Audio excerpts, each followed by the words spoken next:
You don't believe in no fate. Every day digging the grave. Stepping up here with the stakes. City of dreams, city of... Hello and welcome to episode 2 of Night City Wire. This is the show from us at CD Projekt Red, where we talk about all things Cyberpunk 2077. In today's episode, we're going to be deep diving into Life Pass and showing you a brand new gameplay video, as well as having a chat to Philip from our Quest team.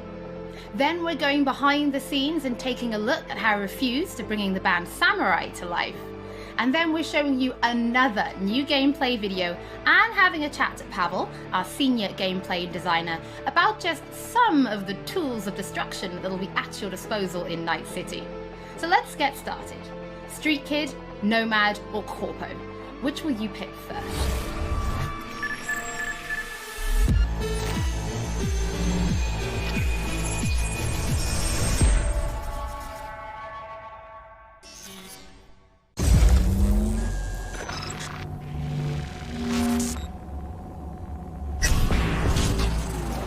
Well, who do we have here? Grew up in Haywood. The whole street was my family. Neighbors helped each other out. Thought nothing of it. I'm pleased to see you have not forgotten your roots. Born here, live here, die here.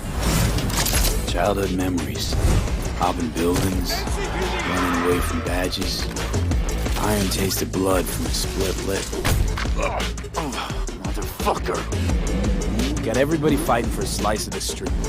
Get the fuck out of Vista. If you keep getting jumped, you find some stronger choosers. Do you want to spend the rest of your days blasting scabs? Or become a legend overnight? We have arrived. The Major. Ready to get your cherry bobbed? Yeah, come on!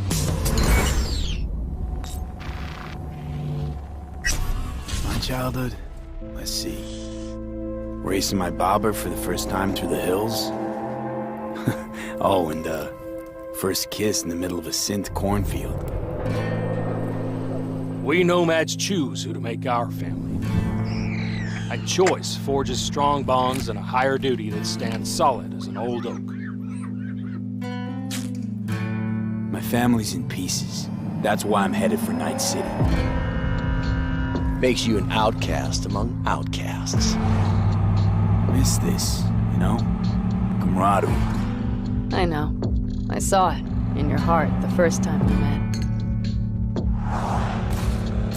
Know what I always liked about nomads? Your taste, no, hunger for freedom. Not easy to come by in Night City. Corp's got their grubby claws and everything.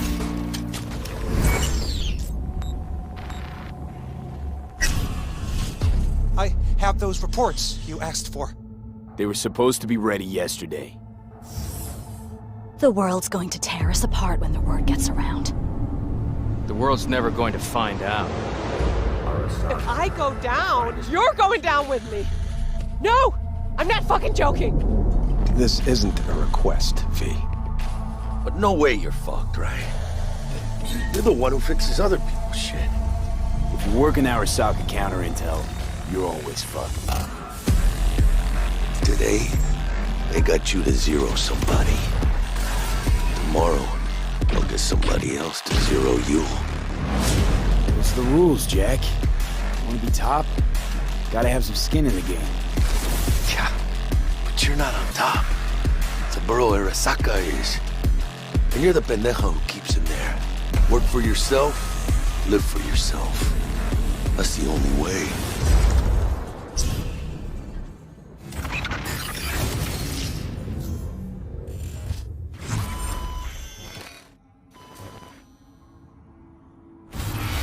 Philip, it is so good to see you again. It's actually been a while since I've had a chance to interview you about Cyberpunk. So I think for today, we'll start with a question that everybody wants to know. How does the path you pick affect your time in Night City? It actually affects your time quite a lot throughout the whole game, but let's start at the beginning, because basically our game has 3 different starts depending on your life path. As an example, if you choose the Street Kid life path, you have lived most of your time in Night City.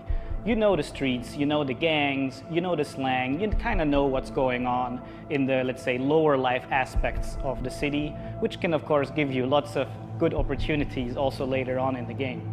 But if you start as a nomad, you actually used to be part of a nomad clan and a nomad family, because nomads that roam the deserts around Night City, that we call the Badlands, actually value their family above anything.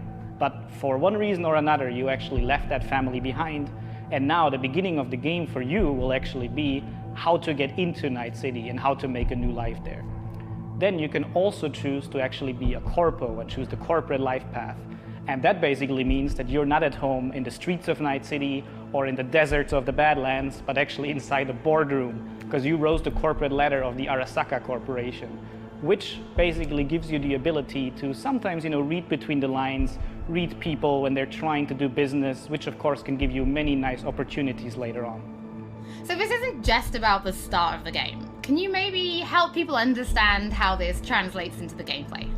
Yeah, so the thing is, we make Cyberpunk a real RPG, and part of that is that you can play your character from the start to the end. And of course, we have these life paths affecting the beginning of the game, but we wanted to make it so you have your life path opportunities throughout the whole game until the game is over. And as an example, we do that by giving you additional options in dialogues. So I can give you one specific example. And this is a mission where you have to steal a flathead robot from the Maelstrom gang. Basically, those Maelstromers stole that flathead before from a corporate transport. And the owner of that corporate transport, Meredith Stout, wants you to do something else. And this is an optional objective. And even within that objective, we want to give you some options. So as an example, if you have a corporate life path, you basically know what Meredith Stout is really about. You can read between the lines and you can get some additional options that maybe actually later enable you to do a completely different thing with the Maelstrom gang. And if you're a nomad, you know exactly some more details about how these Maelstromers would have even been able to steal a robot like that from Meredith Stout, who's part of the very powerful Militech Corporation. As a street kid, we as an example don't give you a specific new dialogue option in that dialogue, because as a street kid, you do not have a lot of experience dealing with higher up people like Meredith Stout. But we want to give you additional options that fit your life path very well. So later when you actually talk to the Maelstrom gang, one member of the gang offers you some illegal substance, but as a street kid, you actually know what this is about. You can talk some shop with him, and that might actually make that character like you a little bit more. So Philip, I do have a couple of extra questions for you based on the video we just saw. And the first is about nomads. So the nomad life path, this starts in a place called the Badlands. Is this somewhere you get to visit even if you don't pick nomad to start with? Yes, absolutely. So the thing is, Night City is surrounded by this huge landscape that we call the Badlands. And you can go there whenever you want. So as an example, if you actually do play the nomad life path at the start and you are in the Badlands, you can even see Night City on the horizon. And we want to give you the option later in the game, if you want, you can just take your car and drive out of the city. You can go there whenever you want. The thing is, you might not want to, because the Badlands can be a pretty dangerous place at first, because time has not been very kind to the Badlands. There have been many wars in the past, there's global warming, so most people that do live out there don't really have another choice about it, or are nomads that love this life and are all about it and are very battle-hardened. We of course also want to tell their stories, because we want to tell many different stories throughout the cyberpunk genre, which means that you will also find missions that lead you out in the Badlands or where you deal with the people living there. So Philip, can you tell us a little bit more about the character Padre? He's the guy we see giving his business card to Street Kid V in the video. Who is this man? Yeah, so Padre is actually one of the fixers in Night City. And fixers are people that work as intermediaries. So if someone who has a lot of money needs a problem solved, they go to a fixer. And a fixer then finds people who can solve that problem. And these people are people like you, V, cyberpunks. Fixers are very territorial. So Padre specifically works from Haywood, which is where you as a street kid grew up in, so you already know him. You might have already seen another one of our fixers who is called Dexter Deshawn, and he works in a different part of the city.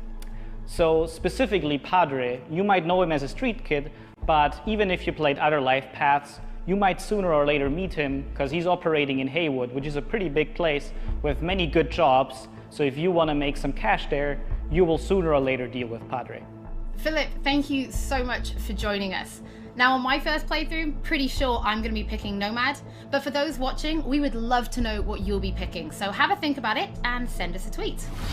Don't forget that later in this episode, we're going to be showing you another new gameplay video and having a chat to Pavel, our senior gameplay designer, about just some of the tools of destruction that will be at your disposal in Night City. But before that, let's talk about music, because music plays a huge part in bringing Night City to life. Now in future episodes, we're going to talk about things like radio stations and even the original score. But today we're going to take a look behind the scenes at how Refused to bringing Johnny Silverhand's band Samurai to life. I wouldn't write these lyrics for myself.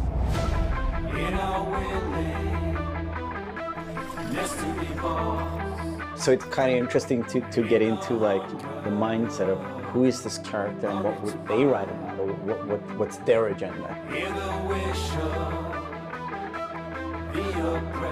It's interesting to try to like catch a language that's his and try to catch a language that's like part of this game.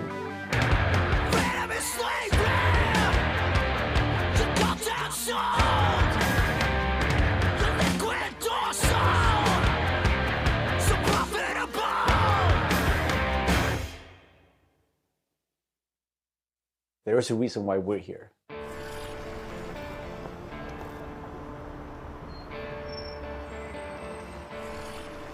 It was Piotr maybe who was a fan of the band. He knew Refused and he knew my voice and he said, oh, that's a perfect voice for Johnny.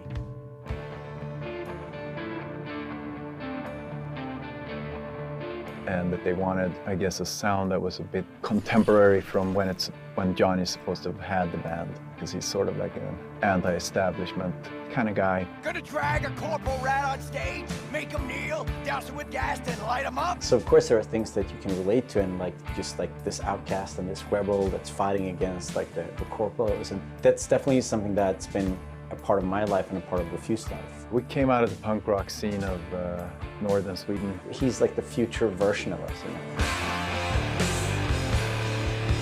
So I think it makes sense. I think it totally makes sense for us to be here making these songs about him or for him, you know? So it's pretty cool. Yeah. No trills. But yeah, but like wide vibrato.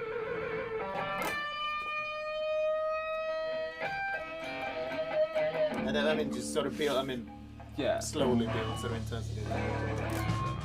We don't have a different mode than just going all in. So we really worked on these songs, trying to make them as good as possible. But then they're not actually our songs. It's interesting as a musician to play another musician, because that's essentially what we're doing. I mean, we're not here as Refused, we're here as Samurai.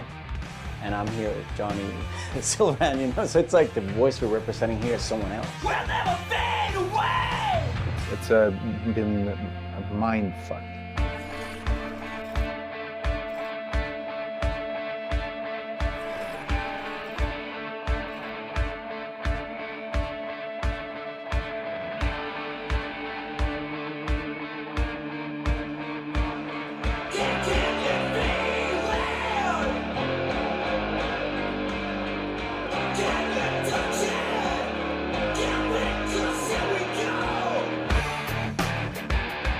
I mean, the shouting in itself is just like second nature to me, because I've been doing this for a very long time.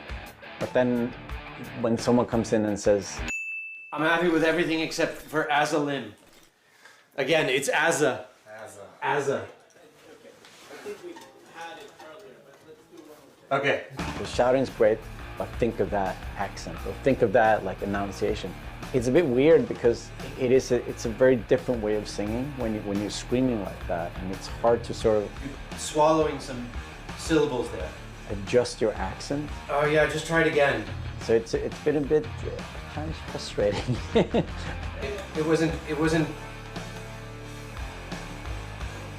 horrible, but it wasn't great.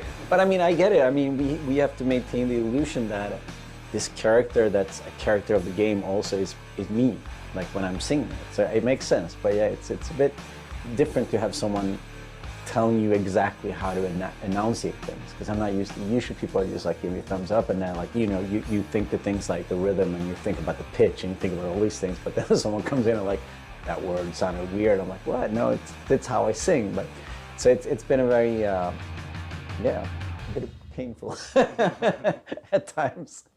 But it's all right. See this soon, I'm chipping in. Roll the bones, I'm chipping in.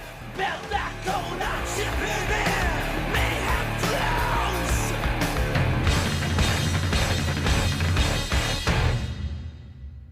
It's a very interesting thing to be part of. As a person that's not a gamer, I don't think I fully understand the impact that this might have. If people like these songs and if people are excited, then that's going to be great. I mean, we are spending a lot of times trying to get this right, trying to get it to sound like, you know, like Samurai would sound, you know. So it's quite interesting. It's a very different way of making music, actually.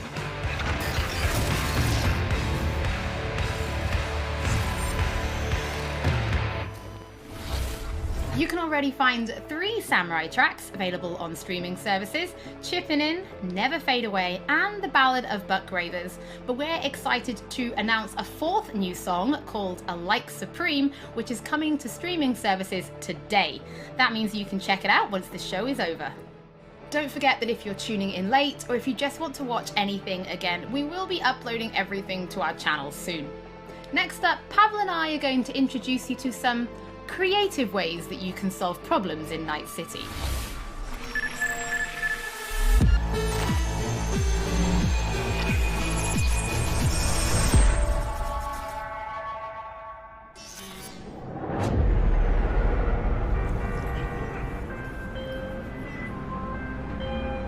Hey V, I have a job for you.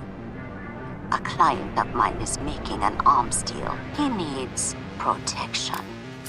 It could get hot, very hot. The gun dealers are Maelstrom. Alas, nothing ever transpires as planned with them. You better gear up for this.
So V, are you willing? Yeah, I'm in.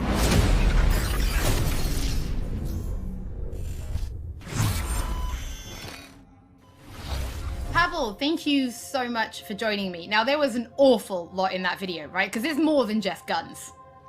Absolutely. We have melee weapons, we have ranged weapons, we have cyberware, we have offensive cyberware, defensive cyberware, armor. We could talk for hours and hours about this stuff.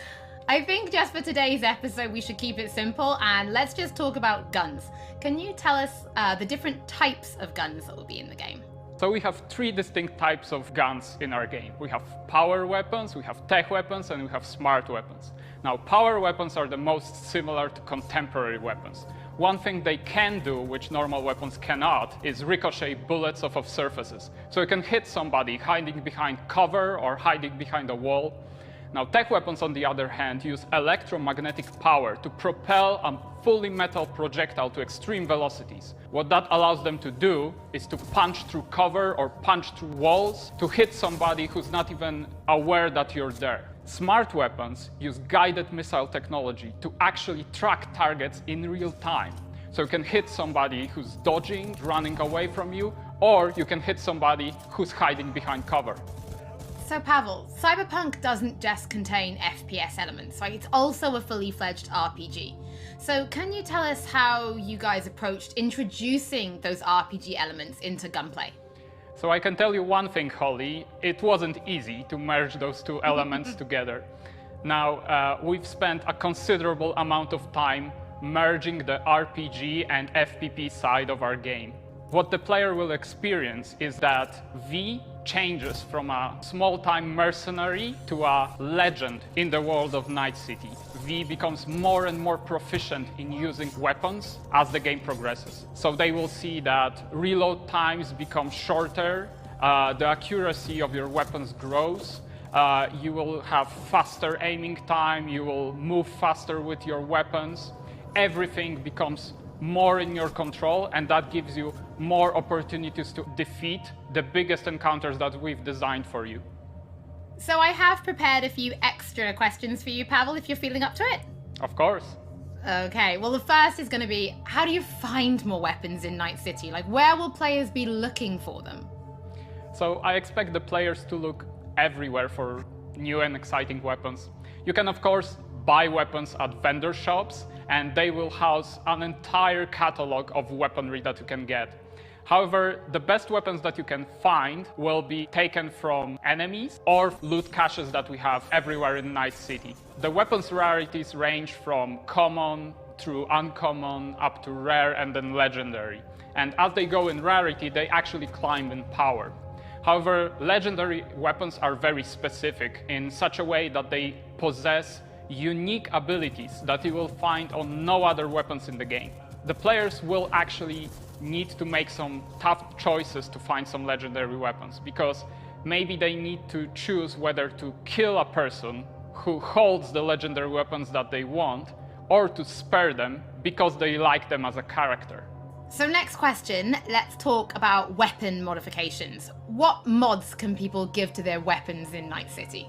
So we have two types of modifications in the game. One of them would be modifications that we call attachments. So these would be scopes and silencers, and you can see them actually being attached to your weapon as you're playing the game. They give you statistics advantage, and they give you more opportunities in gameplay. The other part of mods would be software mods. Now, these are basically small chips that you install in your weapon, and they actually change the statistics of the gun. They can give you damage, they can give you accuracy, or they can give you more fire rate. Some of those mods actually change the gunplay on a more fundamental level, so they can give you non-lethal rounds, biochemical rounds, to tear through that armor even faster. So I suppose for my final question, why don't you tell us about your favorite weapon then? Which is your favorite weapon so far in Night City? Oh, there are so many weapons that it's hard to choose just one. But I can mention some manufacturers with their weapons that I absolutely adore. The first manufacturer would be Tsunami Defense Systems, who produces the sniper rifle Nekomata. That's a tech sniper rifle. That means that it can pierce through walls. So you can actually hit somebody who's hiding behind cover or who doesn't even know you're there. Of course, I also like a close quarters approach. And what that needs is a shotgun. One of the shotguns that we have in the game is Budget Arms Carnage. Now, that thing is cast from pure steel, and it weighs a ton. However, you can cut a person clean in half with it. Another shotgun that I absolutely love, it's for a more refined approach, I would say, is a smart shotgun, Kangtao Zhuo. That thing has 8 barrels, and that means it can track 8 targets independently. Now, killing an entire room was never simpler. Pavel, thank you so much for joining me. Thank you for having me. I'm actually pretty interested to see what kind of weapons people discover when they play Cyberpunk for themselves. Before we end episode 2, this is a reminder that those who wish to dive deeper into the lore can now pick up The World of Cyberpunk 2077. This is a brand new book created in collaboration with Dark Horse Books that will give you an extensive look at what makes Night City tick before jumping into the game this November. That is it for today's episode. Thank you so much for joining us. Don't forget that if you've missed anything or if you just want to watch again, we will be uploading everything to our channels shortly. Thank you so much for tuning in, and we'll be back with Night City Wire Episode 3 soon.